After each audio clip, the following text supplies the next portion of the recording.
I did it last year, and I just want to try and beat my time again this year, so just kind of striving for a new personal best.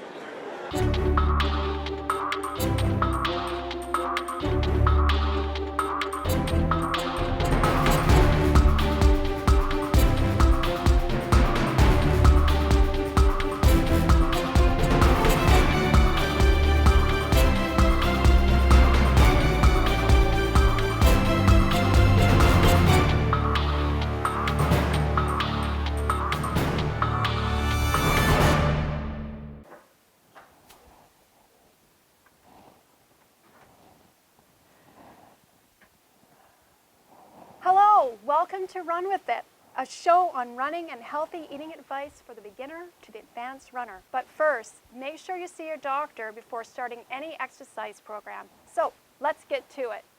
On today's show, I'll be speaking with current and former owners of Rackets and runners on proper footwear and motivation. We'll look back at this year's Sun Run, and we will be introducing our how-to segment, the good, the bad, and the ugly. So let's run with it.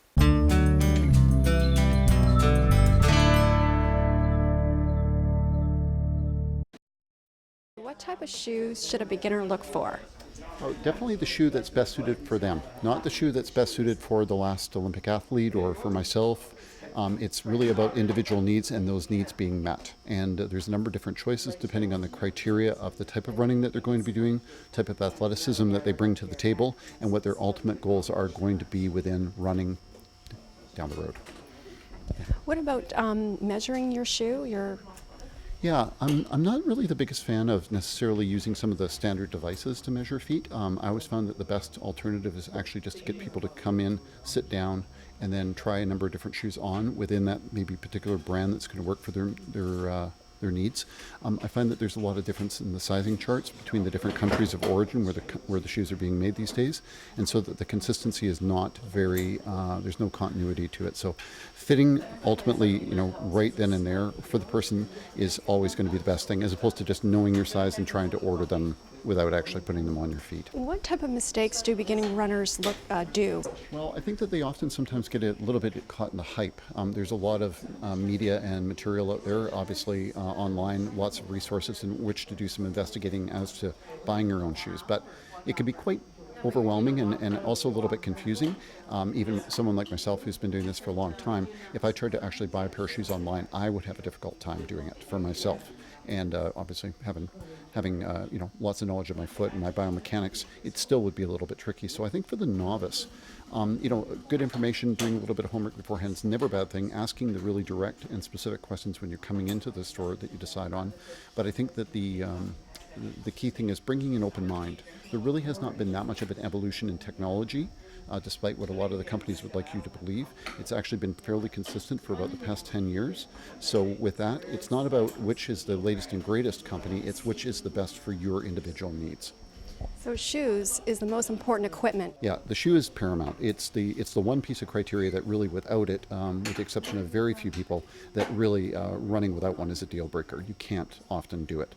There's been a phenomenon towards trying to get into minimalist running and barefoot running. We can talk a little bit about that in a minute. But ultimately, the shoe is the bridge between your body's natural ability and your realistic perceived goals. They're not the magic pill. The best shoe in the world won't allow me to run to Seattle today because that's beyond my realistic perceived goals and my natural athletic ability. But the shoes that I've got on today are going to get me around the block 10K later this afternoon brilliantly. And so that's really it. It's the number one piece of equipment. You can pretty much get away with almost everything else that you already have in the closet, but shoes are kind of the thing that you really need to invest the time and effort getting the right one for you. And Andrew, what are the price ranges? Well, the interesting thing about the pricing of shoes in the past many years is they haven't changed. They remain very consistent. But the only thing in pricing which has changed is people's tolerance to pay more. And I think that's because all the other consumer items have gone up dramatically in price, whereas running shoes haven't changed at all. Starting price range for a good pair of running shoes on regular price will run about $140 120 sometimes as low as, but more like about 140 as sort of the sweet spot medium, up to about 170. There are shoes that go in excess of $200. There are shoes that are certainly made below $100. When you're looking at the shoes that are over 200, they're usually for very, very specific needs, and very rare in the instance that the average individual would need to get into that. Sometimes if you have very unique fitting issues, biomechanical issues, maybe some custom bracing or orthotics, that can be a bit of a steer towards that model. But when it comes to just the normal average person, in that sort of 140, 170 really opens up a range to get the perfect fit for you. And what about, should a runner bring in their pair of old runners? Definitely. Yeah, that's the biggest stepping stone towards getting the right information right up front. Because with the old shoe, it's a lot like tires to a mechanic. It's really the gateway to your past. It tells us a lot about not only what you're doing right, what you're doing wrong, whether you even need shoes, if the shoes are the cause of the problem or the solution for your problem. And as well, more importantly, what you did and didn't like about them will actually help us decide as to what shoe's your next transitional shoe, or perhaps it's maybe just we're going to repeat with the same one again because this one worked perfectly. So bringing in the old shoe really makes a difference. You might think you can remember the model number and the size and the width and the season it was built in, but there's very subtle nuances towards the changes from the manufacturers from each season to season, and those seasons can occur as many as 4 times a year. So if you're not really bang on with remembering exactly all that criteria, you could make a mistake in choosing the next one based on what you thought the other one did. So bringing it in really tells us everything. So Andrew, what's the difference between the running shoes? Well, they make a different running shoe for almost every type of application, from every type of style of running, for every type of runner. So again, it really comes down to getting the individual shoe that's going to work best for your needs. The most common type of shoe is what most people refer to as just a regular training shoe. And that's just a shoe which is going to help, again, cushion and support your foot for whatever distance you decide to choose to do. Its key component is actually the midsole, the middle part of the shoe, not the outer sole, which grabs the ground and gives you some degree of traction, of course, protection for the shoe in general, and not the upper, which is where your foot goes in, and that's where you're getting some degree of support. But the actual middle part here, the midsole, is actually the business end of a running shoe. That's what gives you your cushioning, your shock absorbency, to some degree your control over your foot.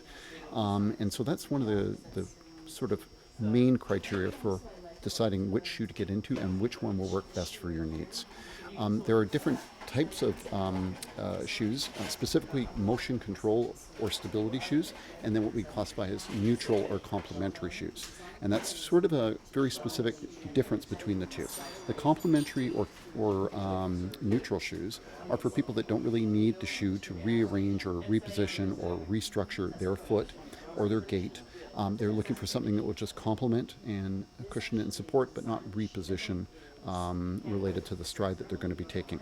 Often people with orthotics will move to this type of shoe also, because the orthotic will actually do all the repositioning and tweaking for their foot that they need specifically for them, and then they just want to be able to put it into a delivery system which will attach to their foot, the shoe, and then just give them good cushioning along the way. The flip side to that could be a shoe defined as what we classify as a stability shoe or a motion control shoe. And that's any shoe that is other than neutral. If it has some device in there in which to alter the positioning of the foot or the gait, that's that category. Often a bit of a telltale, but not always the indicator, can sometimes be a little bit of darker indication foam on the inside of the midsole here. And that's just one little clue that perhaps maybe the shoe has a different durometer, different density of foam here in contrast to the rest of the shoe, which will help position the foot. So that's one of the first big criteria, is to determine which way you need to go: neutral, complementary, or motion control stability. Aside from that, then obviously the different can vary between the amount of cushioning, to some degree the weight and the flexibility of the shoe, and obviously the different types of terrain. So maybe we'll just speak briefly to terrain to start with. The average running shoe is pretty versatile. You can pretty much do almost everything with it. Think of it as your car. You know, if you have to drive to Whistler and you have some reasonable tires, you can probably make it to Whistler all year round. But if you're planning on doing some major four-wheel driving up there, then maybe the regular car isn't going to fit your needs. It's the same with running shoes. You know, the normal general running shoe is good for the roads, it's good for the track, it's good for hill workouts. You can actually multitask it on certainly like Pacific Spirit trails, things that aren't too aggressive or too steep. But sometimes people want to get into something a little bit more trail-oriented and get a little bit, maybe a heavier lug to the sole system, maybe a little bit lower center of gravity to the midsole, and maybe a little firmer and stiffer ride just to provide a bit more support. So that's one criteria. You can cross over one shoe, as I said earlier, to the other application, and it goes vice versa. So some of the trail shoes are certainly more applicable to go off-road exclusively or more on-road, off-road as a combination. So that's one criteria. Weight factor is to some degree a bit of an issue for some people, more by perception than reality. The actual weight of a shoe can vary from the very, very light weights to the very, very heavy weights, but it's quite insignificant in comparison to, say, just the retained water weight that you can actually pick up in your leg. And picking up something heavy on the end of your leg repeatedly is more work, but it's not really a quantifiable or noticeable amount of work. I would tend to focus to people that want a little bit faster feeling shoe to focus more on flexibility as opposed to weight ratio. Flexing something rigid is quite fatiguing. Picking up something a little bit heavier by a few ounces is really not going to be noticed. So that's the other factor that can vary from shoe to shoe. And of course, the total amount of cushioning. We've seen a lot of press lately related to barefoot running. When I was in the Sun Run last year, I actually had a gentleman who was starting the line next to me on Georgia Street with no shoes at all, so we weren't able to fit him. He came with his own equipment, and that's fine. It's good for people that are, I think, looking to maybe solve problems specifically that aren't being addressed by all the multitude of shoes that are out there. And that can actually happen, but very, very rarely. There's so many different options of shoes. Granted, there are, of course, billions of people, but there are millions of shoes. So it's a question of finding the round hole for the round peg and the best and greater option that'll work for you individually. But in some very, very unique instances, people need to realign their gait and or they find maybe some of the traditional running shoes a little overbearing. So there's actually been a evolution of all different types of new shoes that have come out, which would be defined as, in New Balance's case, more of a minimalist, more of a reduction of shoe in comparison to what it was built into before. And what will happen is you will get a greater degree of feel for the road, so to speak. You'll be using your body more and engaging its natural abilities, and you'll be relying on the shoe less. It's a tricky little balance, though, because shock is constant. If you're moving, you're producing, and it can't go into thin air.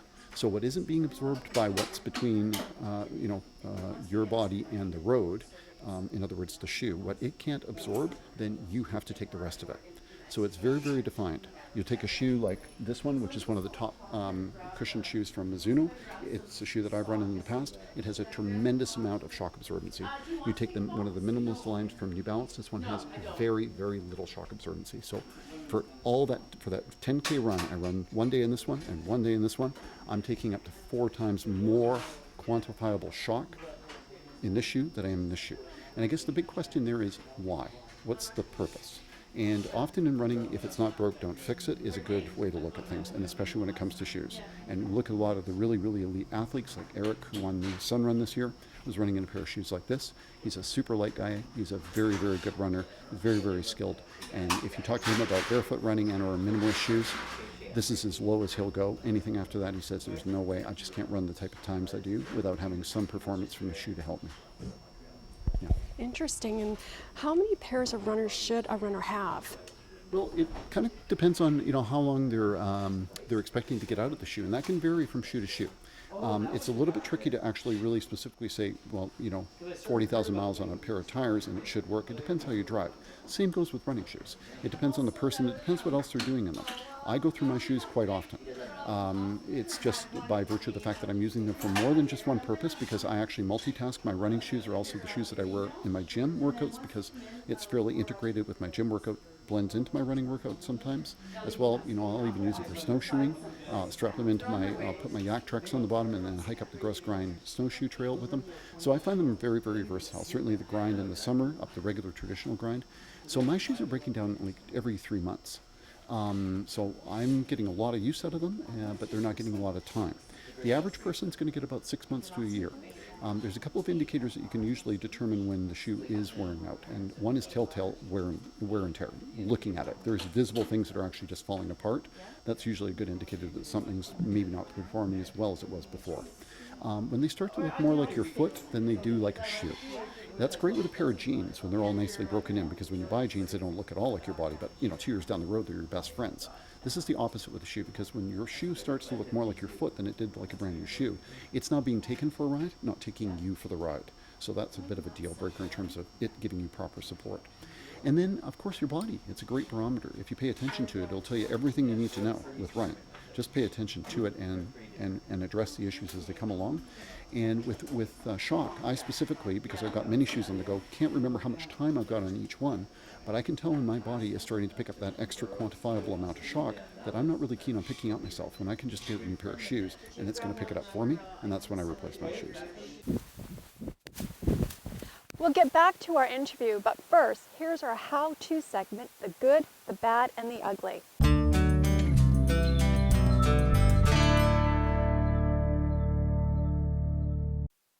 What happens when your shoelaces become untied during the race? What do you do? Well, the good would be to pull over to the right-hand side and tie your shoelaces. The bad would be to tie your shoelaces in the middle of the course. And the ugly would be that someone runs into you, and then you both end up not doing the race. So the best advice would be to make sure your shoelaces are tied before the race, and if it does become untied, then just pull over to the right-hand side. Now that we talked about shoes, what about clothing? Well, you're going to have to wear something, so you might as well be comfortable. I always think that something that works more like your body tends to function the same way, will make you more dynamic in your activities. And so a good example of that not happening necessarily is probably the cotton phenomenon, which of course is a great material for a bath towel because it absorbs moisture. But the last thing that typically most people in Vancouver, even on a beautiful sunny day like today, want is a wet rag attached to their body at any point, whether it's next to their feet in the way of socks and or glued to their upper body in the way of a t-shirt. Often you'll go to races, you'll see people that are actually shivering after in a summer race because the sweat is conducting their core temperature at 32 times greater than if they were dry. So keeping something that's going to wick the moisture away. We use the term moisture management. We want to manage the moisture of our body, and we also want to manage the moisture of the skies. And there's no lack of opportunity to actually have that type of technology next to every part of your body on all multiple layers, which really works in terms of keeping you warm and comfortable and dry at the same time. Starting from the bottom up, socks, probably the great little fix for people that are maybe having little issues with their feet. Your feet are structurally incredibly strong, but actually covered with fairly delicate skin. They're often protected with shoes and or socks almost all the time. They're rarely on their own. And with that, then they don't take well to having abrasion and chafing. The sock is really the gasket between those fairly dainty feet and shoes, which are well finished, but they're not Gucci loafers. So there are little nuances inside of each one of them that can cause little seams and problems with that. Obviously, as I mentioned earlier, the wicking of moisture, your foot have a tremendous amount of pores. They perspire quite a bit. Keeping that dry next to your foot will obviously eliminate things like chafing and sores and blisters and things that you don't want coming up. And as well, you can also integrate some degree of comfort related to some superficial cushioning, depending on the weight of the sock. The key criteria for socks really come down to threefold. The material, which as we mentioned probably should be of a synthetic variety, just to be able to more dynamic in terms of working like the body.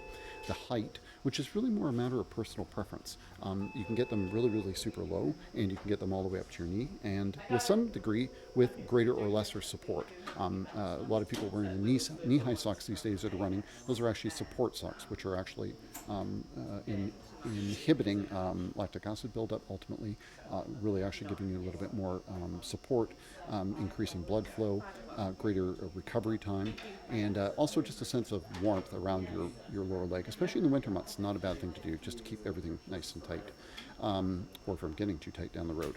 So weight's kind of a factor that's a bit individual, but you can also solve some goals. And then or height. With weight, actually, it's just a matter of what people like. Some people like the really skinny little socks that are just more feel better for the shoe. They can really feel what's going on. And or some people like the nice lofty padded ones. They find that it just gives them a little bit extra cushioning that makes it a more comfortable experience.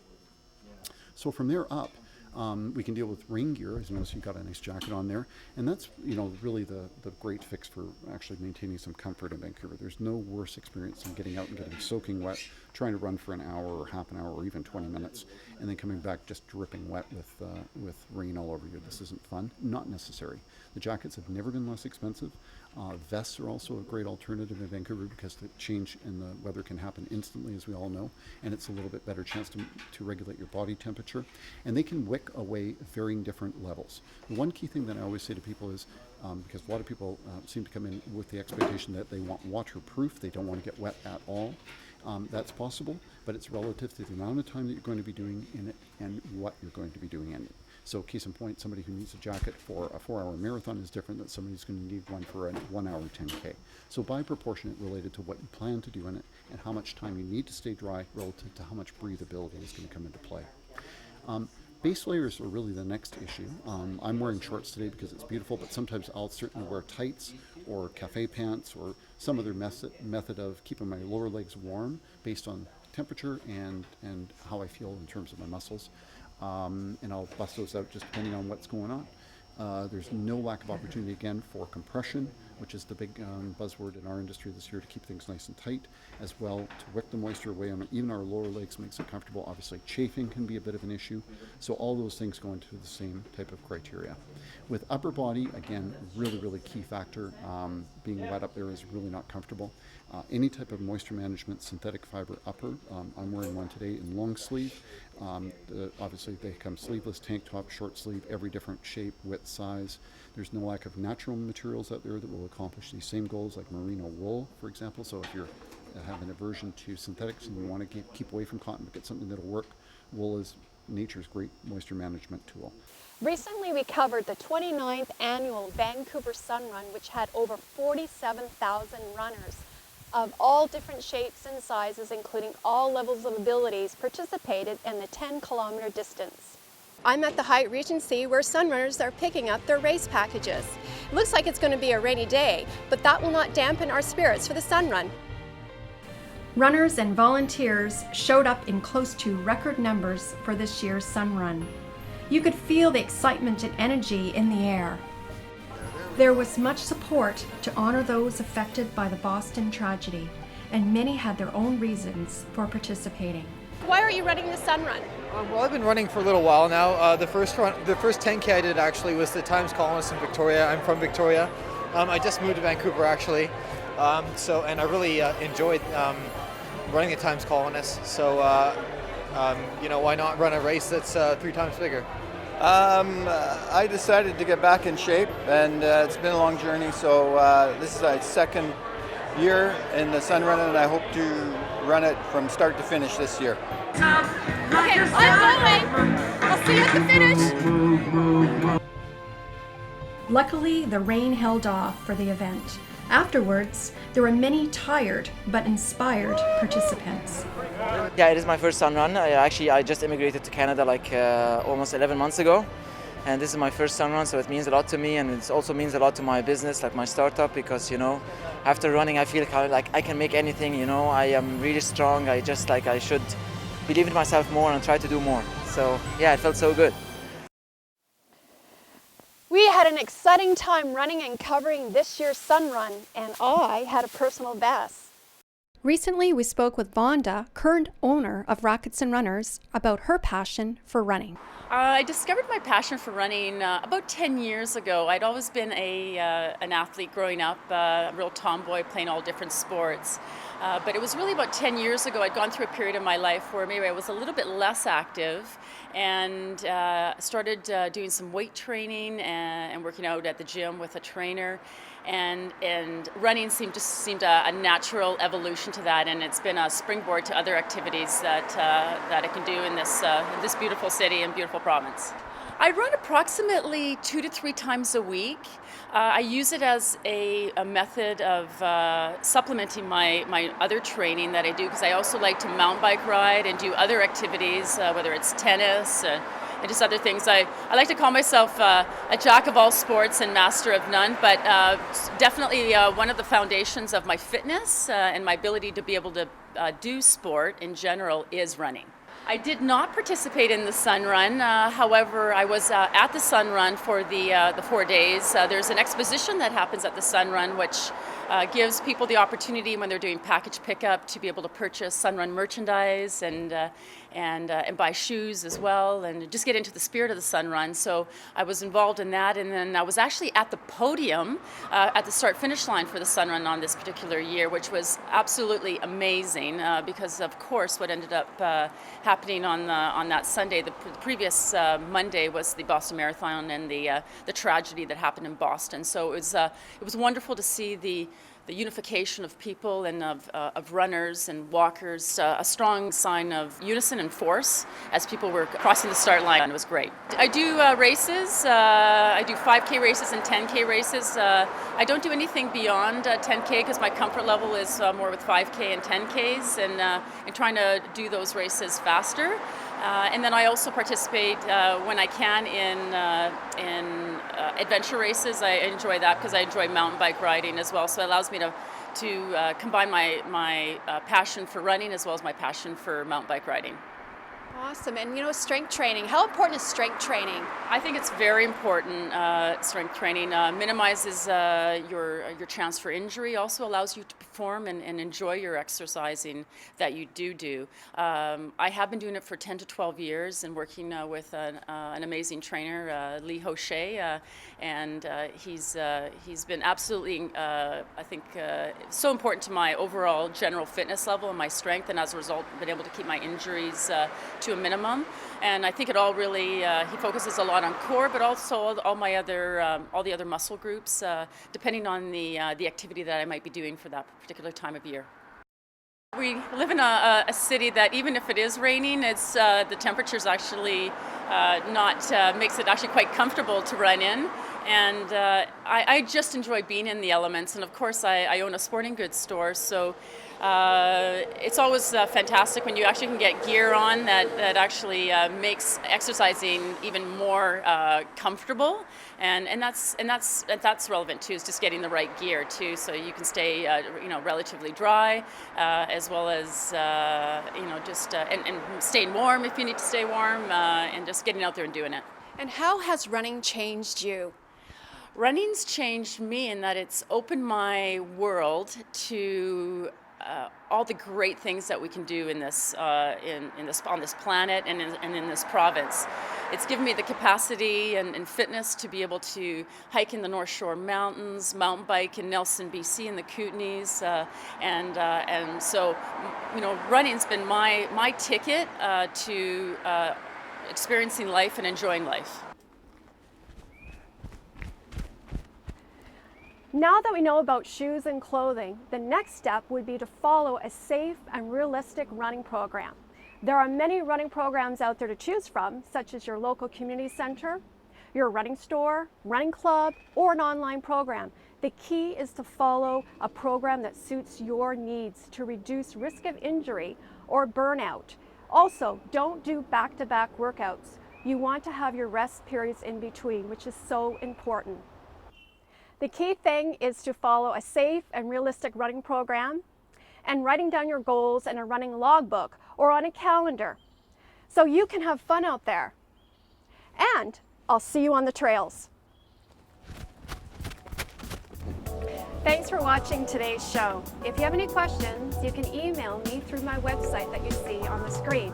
All questions will be answered by email, and some questions will be addressed on next month's show.